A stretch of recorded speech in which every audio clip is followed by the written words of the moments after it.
નમસ્તે વિદ્યાર્થી મિત્રો. BSM1 ગુજરાતી CC અને CE 101 સુદામા ચરિત્ર. હવે આપણે આ પ્રશ્ન આપણે અગાઉના લેક્ચરમાં જોઈ ગયા હતા. હવે આપણે જોઈએ તો પ્રબંધ શબ્દ સંસ્કૃત ભાષાનો છે અને સંસ્કૃત સાહિત્યમાં પ્રબંધ સંજ્ઞાનો અર્થ મુખ્યત્વે સુસંકલિત વ્યવસ્થિત સાહિત્ય રચના એટલું જ છે. ઐતિહાસિક સંદર્ભમાં જોઈએ તો વિક્રમના 11મા શતકથી લખાતા ઐતિહાસિક કથા કાવ્યો પણ પ્રબંધ સંજ્ઞામાં પ્રયોજાતા જોવા મળે છે. આપણે કુમારપાલે પ્રબંધ પદ્યમાં છે, તો રાજશેખર સુરી અને મેરુતંગના પ્રબંધો એ ગદ્યમાં છે.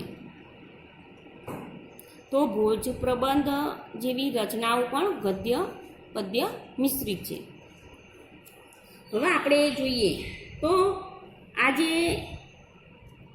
ઉપયુક્ત પ્રબંધો પૈકી કેટલાકમાં એક જ ઐતિહાસિક વ્યક્તિનું ચરિત્ર સુસંકલિત રીતે વિગતે આલેખવામાં આવ્યું છે. તો પ્રબંધ ચિંતામણી કે ચતુર્વંશિત પ્રબંધમાં ભિન્ન ભિન્ન ઐતિહાસિક વ્યક્તિઓના પ્રસંગોનું પણ ટૂંકમાં નિરૂપણ થયું છે. મધ્યકાલીન ગુજરાતી સાહિત્યના બે પ્રખ્યાત પ્રબંધો, તો એક પદ્મનાભકૃત કાનડે પ્રબંધ અને બીજો લાવણ્ય સમય સુરી રચિત વિમલ પ્રબંધ. એ સંવંત 1568થી તે સળંગ સુબદ્ધ ઐતિહાસિક ચરિત્રાત્મક કૃતિઓ છે. એમનું સ્વરૂપ ઐતિહાસિક રાસાનું છે, બૃહદ વીર રસ કાવ્યનું છે. પ્રબંધની કથાવસ્તુ અને એનું નિરૂપણ કોઈ ચોક્કસ નિયમોને અનુસરતું ન હોવાથી મધ્યકાલીન ગુજરાતી સાહિત્યમાં સમ્રાટ રાસુ જેવી રચનાઓ પણ પ્રબંધ સાહિત્યમાં ગણવામાં આવે છે. તો જોઈએ તો આપણે પ્રબંધ જે રહ્યું એ પ્રબંધની કથાવસ્તુઓનું નિરૂપણ કોઈ ચોક્કસ નિયમને અનુસરતું ન હતું. એટલે જ મધ્યકાલીન જે ગુજરાતી સાહિત્યમાં જે સમ્રાટ રાસુ ખરું એ જેવી રચનાઓ એ પ્રબંધ સાહિત્યમાં ગણવામાં આવે છે. બીજી બાજુ માધવાનલ કામકદલા પ્રબંધ જેવી રચનાઓ લૌકિક પ્રણય કથાને વિષય કરે છે. તો લૌકિક પ્રણય કથા ને વિષય કરે છે. વલ્લભાખ્યાન જેવી કૃષ્ટિ સંપ્રદાયના આચાર્ય શ્રી વિઠ્ઠલદાસ જેવા ધાર્મિક પુરુષના ચરિત્ર સંકીર્તન માટે રચાયેલી રચનાને પણ એની વિગતોની સચ્ચાઈને કારણે પ્રબંધ સાહિત્યમાં સમાવવામાં આવી છે. આમ પ્રબંધના કથાવસ્તુની પસંદગીમાં કે એના નિરૂપણમાં કોઈ સુનિશ્ચિત નિયમો નથી. તો પ્રબંધ જે રહ્યું એમાં કથાવસ્તુની પસંદગીમાં કે એના નિરૂપણમાં કોઈ સુનિશ્ચિત નિયમો નથી.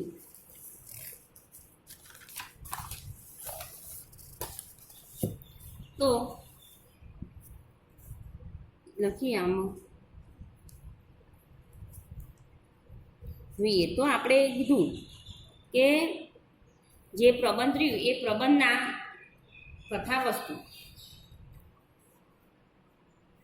પ્રબંધના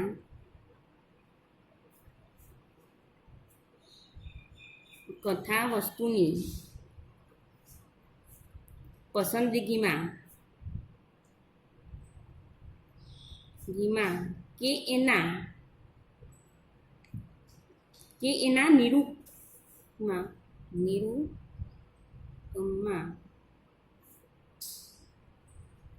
કોઈ સુનિશ્ચિત નિયમો નથી. તેમ છતાંય મધ્યકાલીન ગુજરાતી સાહિત્યની વિશિષ્ટ પ્રબંધ રચનાઓ ઉપરથી પ્રબંધ સંબંધી જે વિભાવના રૂઢ થઈ છે તે જોઈએ તો પ્રબંધનું કથાવસ્તુ મુખ્યત્વે ઇતિહાસ પર અવલંબિત અને ગૌણ અંશે દંતકથાઓ પર આધારિત હોય છે. તો શું કહે છે કે પ્રબંધનું પ્રબંધની કથાવસ્તુ મુખ્યત્વે ઇતિહાસ પર અવલંબિત અને ગૌણ અંશે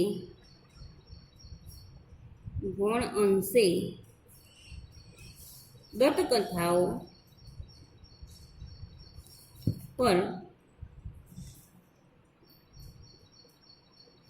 આધારિત હોય છે.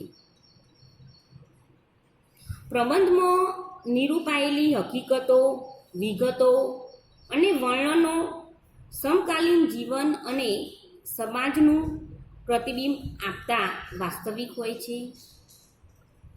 એનો નાયકો ઐતિહાસિક મહત્વ ધરાવતી વ્યક્તિઓ હોય છે. તો એમાં જોઈએ તો જેનો નાયકો જે હોય છે, નાયકો એ આપણે ઐતિહાસિક મહત્વ ધરાવતા હોય છે. ઐતિહાસિક મહત્વ ધરાવતી વ્યક્તિઓ હોય છે.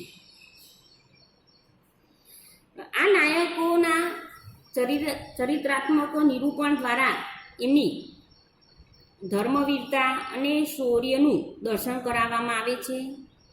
પરિણામે પ્રબંધોનો મુખ્ય રસ એ વીર હોય છે. પરિણામે શું કહે છે કે પ્રબંધનો જે મુખ્ય રસ ખરો, પ્રમુખ રસ એ વીર હોય છે. વીર રસની સાથે અન્ય ગૌણ રસોની ગૂંથવણી પણ કરવામાં આવે છે કે આ વીર રસની સાથે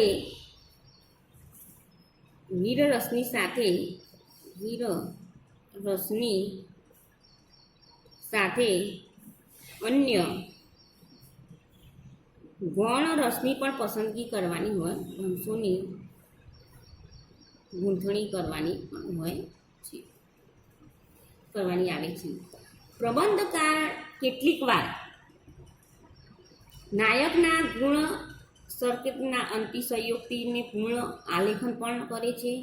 તેમ છતાંય તે સમયની ઐતિહાસિક, સાંસ્કૃતિક એવી ઘણી સામગ્રી તેમાંથી આપણે સાંપડી રહે છે.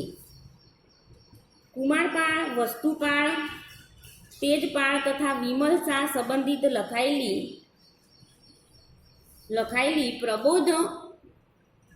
પ્રબંધોમાંથી ગુજરાતના સોલંકી અને વાઘેલા યુગના ઐતિહાસિક તેમજ સાંસ્કૃતિક માહિતી પણ મળે છે. તો આપણે આજે કુમારપાળ, વસ્તુપાળ, તેજપાળ તથા વિમલ શાહ ના સંબંધિત લખાયેલી પ્રબંધમાં ગુજરાતના જે સોલંકી અને વાઘેલા જે યુગની ઐતિહાસિક તેમજ સાંસ્કૃતિક માહિતી પણ મળે છે. પ્રબંધકાર પ્રબંધમાં નિરૂપતી સમયના સમાજ જીવન તથા ભૌગોલિક પરિસ્થિતિ પર પ્રકાશ પાડે છે. કાન્હદે પ્રબંધ, સમરા રાસુ જેવા પ્રબંધોમાં પણ ગુજરાતના મુખ્ય શહેરો અને ગામડા તેમજ મહત્ત્વના ધોરીમાર્ગોનું સચ્ચાઈપૂર્ણ જ્ઞાન પ્રાપ્ત થાય છે કે જે કાન્હડે પ્રબંધ જે રહ્યું કાન્હડે પ્રબંધ.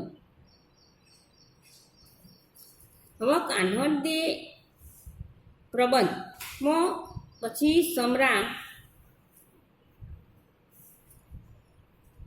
સમરા રાસુ જેવા પ્રબંધોમાં ગુજરાતના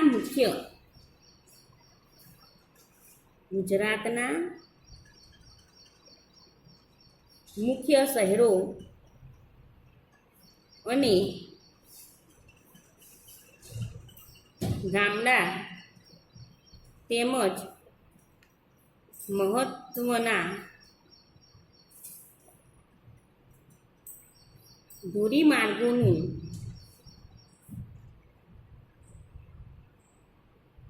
સચ્ચાઈપૂર્ણ બયાન પ્રાપ્ત થાય છે. અને કાન્હડે પ્રબંધ તથા વિમલ પ્રબંધમાં પણ તત્કાલીન સમાજ જીવનના ચિત્રો પણ સાંપડે છે.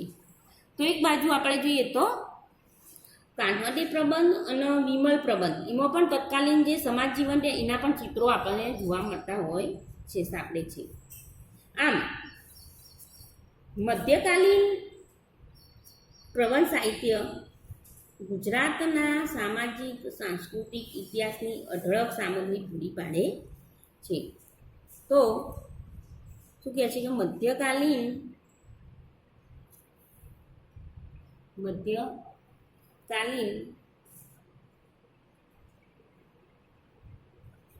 પ્રબંધ સાહિત્ય એ ગુજરાતના સામાજિક સાંસ્કૃતિક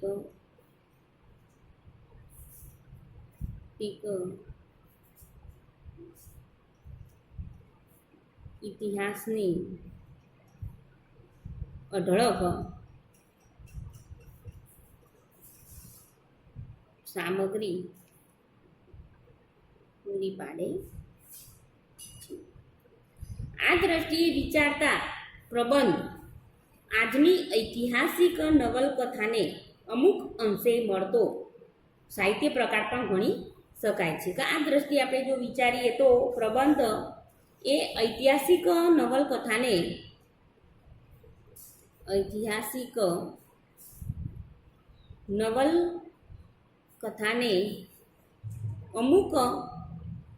અમુક અંશ મળતો સાહિત્ય પ્રકાર ગણી શકાય છે. બંનેમાં તો તેનો સર્જક ઐતિહાસિક વિગતોનો આધાર લેવો ઉપરાંત મર્યાદામાં રહીને કલ્પનાનો પણ ઉપયોગ પણ કરી શકે છે.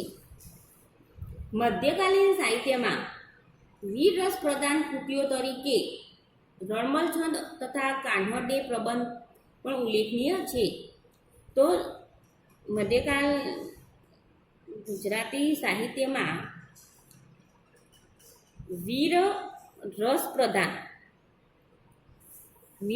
પ્રધાન કૃતિઓ તરીકે આપણે જોઈએ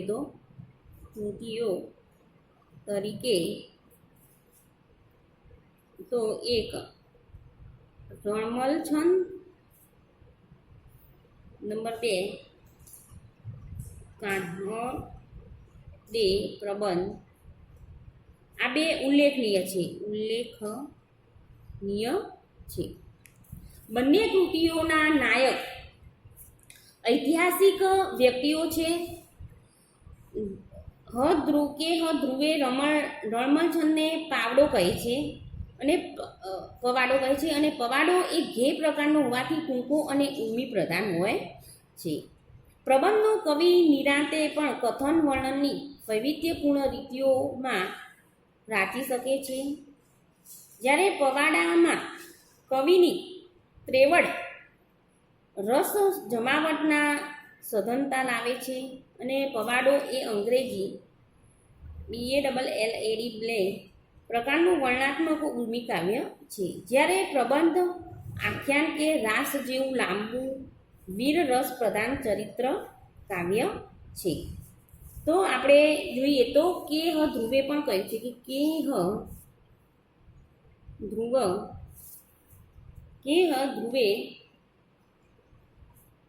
રણમલ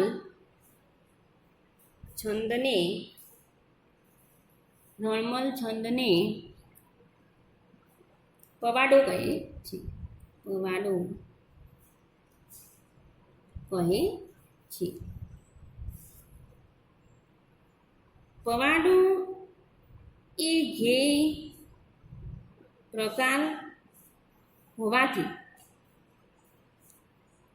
ટૂંકો અને ઉર્મી પ્રધાન છે. ઉર્મી પ્રધાન હોય છે. પ્રબંધનો કવિ નિરાંતે પણ કથન વર્ણન વૈવિધ્યપૂર્ણ રીતિઓમાં રાચી શકે છે. અને આ રીતે આપણે જોયું કે પવાડો એ અંગ્રેજીમાં નિર્ણય પ્રકારનું કાવ્ય વર્ણનાત્મક કાવ્ય છે. 1371ની આસપાસ અબદેવ સુરી કૃત સમરા રાસુ નામક રચના મળે છે અને જે વાસ્તવમાં પ્રબંધ પ્રકારની છે. 1371ની આસપાસ અબદેવ સુરીકૃત સમરા રાસુ નામક રચના મળે છે અને જે વાસ્તવમાં પ્રબંધ પ્રકારની છે. એમાં પાટણના સમરસિંહ નામના ઓસવાળે સંઘ કાઢી શત્રુંજય તીર્થમાં આદિનાથના મંદિરોનો જીર્ણોદ્ધાર કર્યો તેનું વર્ણન સાંપડે છે. તો એમાં જે પાટણનું સમરસિંહ નામના ઓસવાળનો સંઘ જે કાઢી શત્રુંજય તીર્થના આદિનાથના જે મંદિરો એનો જીર્ણોદ્ધાર કર્યો તેનું વર્ણન આમાં સાંપડે છે. કાન્હડે પ્રબંધ એ મધ્યકાલીન ગુજરાતી સાહિત્યની અપ્રતિમ વીરરસ પ્રધાન પ્રબંધ રચના છે. પદ્ય નામે ઈસવીસન 1456માં આ પ્રબંધ રચ્યો છે. અખેરાજના 150 વર્ષ પૂર્વ 5મી પેઢીએ થઈ ગયેલા પૂર્વજ સોનગીરા કાન્હડે અલ્લાઉદ્દીન ખિલજીના સૈન્ય સામે ખેલેલા ખૂંખાર યુદ્ધને કેન્દ્રમાં રાખીને કવિએ યુદ્ધ અને પરાક્રમને વર્ણવતું આ વીર કાવ્ય રચ્યું છે. વિમલ પ્રબંધ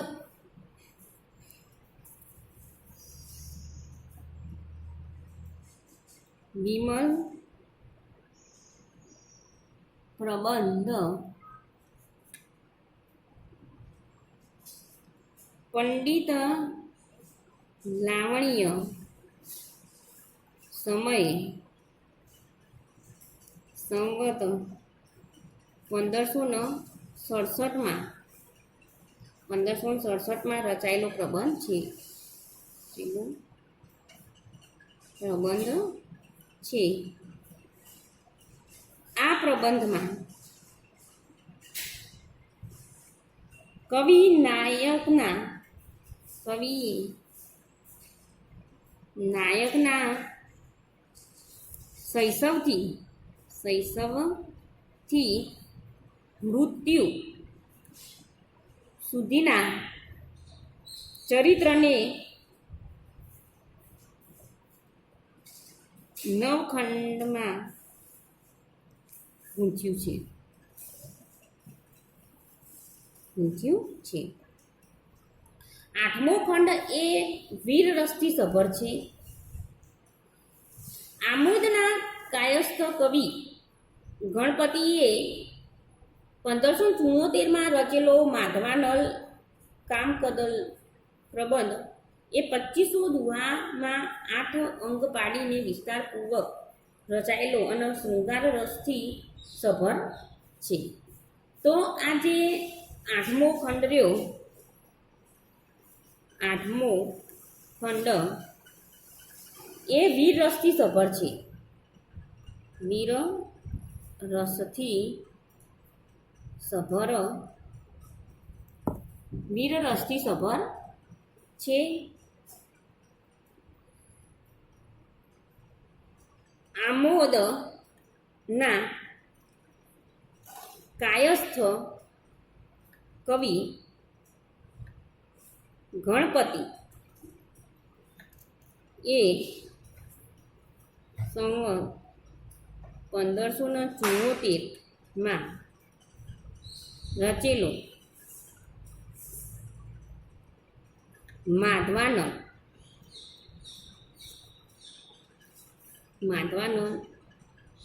કામ કદલા પ્રબંધ એ 2500 દુહામાં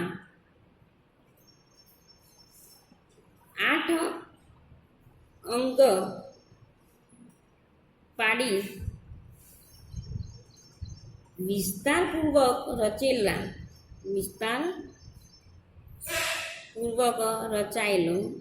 રચાયેલો અને શૃંગાર રસથી સભર છે. અને શૃંગાર રસથી સભર છે. નેમિનાથ ફાગુના કરતા જયશેખર સૂરીકૃત રૂપક કાવ્ય ત્રિભુવન દીપક પ્રબંધ 15મા શતકના પહેલા ચરણમાં રચાયું છે. અને આ પ્રબંધનો પદ્યબદ્ધ, માત્રાબંધ અને લયબદ્ધ 2 રૂપો સંધાય છે. તો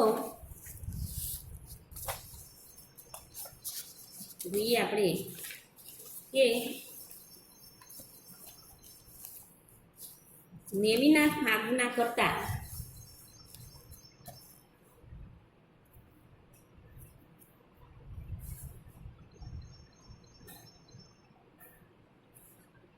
નેમિનાથ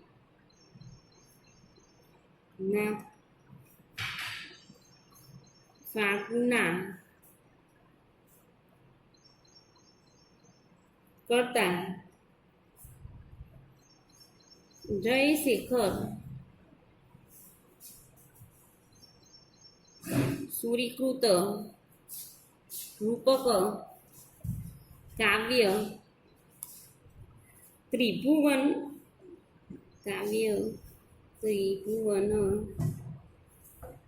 દીપક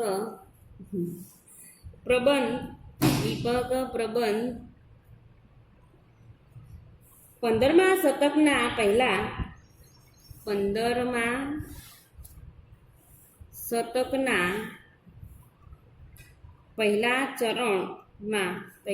ચરણમાં રચાયું છે. તો નેમિનાથ જે ફાગુના કરતા જયશેખર સૂરીકૃત રૂપક કાવ્ય ત્રિભુવન દીપક પ્રબંધમાં 15મા શતક પહેલા ચરણમાં રચાયું અને આ પ્રબંધનો પદ્યબદ્ધ, માત્રાબંધ અને લયબંધ એ 2 રૂપો સંધાયા છે. તો આ પ્રબંધનો પદ્યબંધ, માત્રાબંધ અને લયબદ્ધ એ 2 રૂપે સંધાયો છે. આમ મધ્યકાલીન પ્રબંધ સાહિત્ય પર દ્રષ્ટિપાત કરતા જણાય છે કે પ્રબંધ સાહિત્ય એના સ્વરૂપની વિશિષ્ટતા દર્શાવતી સ્પષ્ટ ભેદરેખાઓ ઉપવાસી શક્યું નથી. અને પરિણામે જૈન અને જૈનેતર કવિઓને હાથે ઐતિહાસિક વ્યક્તિઓના શૌર્ય પ્રેરક ચરિત્ર નિરૂપણો ઉપરાંત સદત્યની માધવા નાલાની ત્રણેય કથાઓ પણ તથા ત્રિભુવન દીપક પ્રબંધ જેવી રૂપક કથાઓ તેમજ વલ્ભાખ્યાન જેવા આખ્યાનોને પણ પ્રબંધ ગણવામાં આવ્યા છે. તો આપણે જોયું તો પ્રબંધ એ મધ્યકાલીન ગુજરાતી સાહિત્યમાં રાસ, ફાગુ, પવાડોની પેઠે પ્રબંધનો પણ સાહિત્ય પ્રકાર આપણે જોવા ઠીક મળ્યો છે. કારણ કે તમે ખ્યાલ છે કે મધ્યકાલીન જે સાહિત્ય રહ્યું એમાં એ વખતે મુદ્રણ યંત્રો હતી નહીં, એટલે સાહિત્યનું જે અસર સ્વરૂપ રહ્યું એ આપણને કોઈ લિખિતમાં સચોટતાથી પ્રાપ્ત થતું નહોતું. એ વખતે તાડપત્રો ઉપર લખાતા, તામપત્રો ઉપર લખાઈને જે સાહિત્ય અમુક લખાણો કરીને આપણને એવું આછું મળતું. પણ જ્યાં મુદ્રણ યંત્રોની શોધ ન હોવાથી એ વખતનું જે સાહિત્ય હતું એ સ્પષ્ટ કમ્પ્લીટ આપણે કહી શકીએ એવી રીતે આપણને પ્રાપ્ત થતું ન હતું. પ્રબંધ શબ્દ જ તમે જોયું કે એ સંસ્કૃત ભાષાનું છે. પ્રબંધ એ સંસ્કૃત ભાષામાંથી આવ્યું છે. સંસ્કૃત પ્રબંધનું સ્વરૂપ સુનિશ્ચિત અને નિર્ધારિત થયું હતું અને વાસ્તવદત્તાના સર્જક સુબંધુએ પણ એ પ્રબંધ સંજ્ઞાનો પ્રયોગ કથાત્મક અને રચના માટે કર્યો હતો. સંસ્કૃત સાહિત્યમાં પ્રબંધ સંજ્ઞાનો અર્થ મુખ્યત્વે સુસંકલિત વ્યવસ્થિત સાહિત્ય રચના એટલો જ હતો. ઐતિહાસિક સંદર્ભમાં જોઈએ તો વિક્રમના 11મા શતકથી લખાતા ઐતિહાસિક કથાઓમાં પ્રબંધની સંજ્ઞા પ્રયોજાતી જોવા મળી અને તે વિક્રમના 13મા-14મા શતક સુધીમાં તો મહદ અંશે પ્રબંધનું સ્વરૂપ બંધાઈ ચૂક્યું હતું. મધ્યકાલીન ગુજરાતી સાહિત્યમાં આપણે જોયું તો ભોજ પ્રબંધ, કુમારપાળ પ્રબંધ, મેરુકુંજ પ્રબંધ, પ્રબંધ ચિંતામણી, રાજશેખર સૂરી રચિત ચતુર્વંશિત પ્રબંધ વગેરે પ્રબંધો ઐતિહાસિક ચરિત્ર કે ઐતિહાસિક કથા પ્રસંગના સ્વરૂપના છે. આ પ્રબંધો પૈકી કુમારપાળ પ્રબંધ એ પદ્યમાં છે, તો રાજશેખર સૂરી અને મેરુકુંજ પ્રબંધો એ ગદ્યમાં છે. બીજી બાજુ ભોજ પ્રબંધ જેવી રચનાઓ એ ગદ્ય પદ્ય બંને મિશ્રિત જોવા મળે છે. આમ ઉપયુક્ત પ્રબંધોમાં આપણે એક જ ઐતિહાસિક વ્યક્તિનું ચરિત્ર સુસંકલિત જોવા મળે છે. આલેખ આવ્યું છે એમાં પ્રબંધ ચિંતામણી અને ચતુર્વંશિત પ્રબંધમાં પણ ભિન્ન ભિન્ન ઐતિહાસિક વ્યક્તિઓના પણ પ્રસંગોનું પણ ટૂંકમાં નિરૂપણ થયેલું જોવા મળે છે. મધ્યકાલીન ગુજરાતી સાહિત્યના બે પ્રખ્યાત પ્રબંધો, એક પદ્મનાભકૃત કાનડે પ્રબંધ અને લાવણ્ય સમય સૂરી રચિત વિમલ પ્રબંધ સળંગ સુબુદ્ધ ઐતિહાસિક ચરિત્રાત્મક કૃતિઓ છે અને એમનું સ્વરૂપ ઐતિહાસિક રાસાનું કે ભૂગત વીર રસ કાવ્યનું છે. પ્રબંધની કથા વસ્તુ અને એનું નિરૂપણ કોઈ ચોક્કસ નિયમોનું કે અનુસરતું ન હોવાથી મધ્યકાલીન ગુજરાતી સાહિત્યમાં સમરાસ, રાસુ જેવી રચનાઓ પણ પ્રબંધમાં સાહિત્યમાં ગણવામાં આવે છે. તો બીજી બાજુ માધવાનલ, કામ કંદલના પ્રબંધ પણ લૌકિક પ્રણય કથા વિષય કરે છે. પ્રબંધમાં કેટલીક વાર નાયકના ગુણના અતિશયોક્તિનું પણ આલેખન જોવા મળે છે. તો છતાંય તે સમયની ઐતિહાસિક કે સાંસ્કૃતિક એવી ઘણી સામગ્રી તેમાંથી આપણને સાંપડી છે. આમ કાનડે પ્રબંધ એ સમરા રાસુ જેવા પ્રબંધોમાં ગુજરાતના મુખ્ય શહેરો તથા ગામડાઓ તેમજ મહત્વના ધોરીમાર્ગોનું પણ સિંચાઈપૂર્ણ બયાન પ્રાપ્ત થાય છે. કાનડે પ્રબંધ તથા વિક્રમ પ્રબંધ તાત્કાલિક સમાજ જીવનના ચિત્રો પણ સાંપડે છે. આમ મધ્યકાલીન પ્રબંધ સાહિત્યમાં ગુજરાતના સામાજિક સાંસ્કૃતિક ઇતિહાસના અઢળક સામગ્રી પૂરી પાડે છે. તો પ્રબંધમાં આપણે જોઈએ તો ગુજરાતના જે સામાજિક અને સાંસ્કૃતિક જે ઇતિહાસ રહ્યા એના અઢળક એમાં આ સામગ્રી પ્રબંધ પૂરી પાડે છે અને ઐતિહાસિક નવલકથાનો અમુક અંશે પણ મળતો સાહિત્ય પ્રકાર પણ ગણી શકાય છે. મધ્યકાલીન ગુજરાતી સાહિત્યમાં વીર રસ પ્રદાન કૃતિઓ તરીકે રણમલ છંદ, તથા કાન્હડે પ્રબંધ ઉલ્લેખનીય છે કે વીરરસ પ્રધાન કૃતિઓમાં એક રણમલછંદ અને કાન્હડે એ બંને ઉલ્લેખનીય છે અને બંને કૃતિઓના નાયક ઐતિહાસિક વ્યક્તિઓ છે. આમ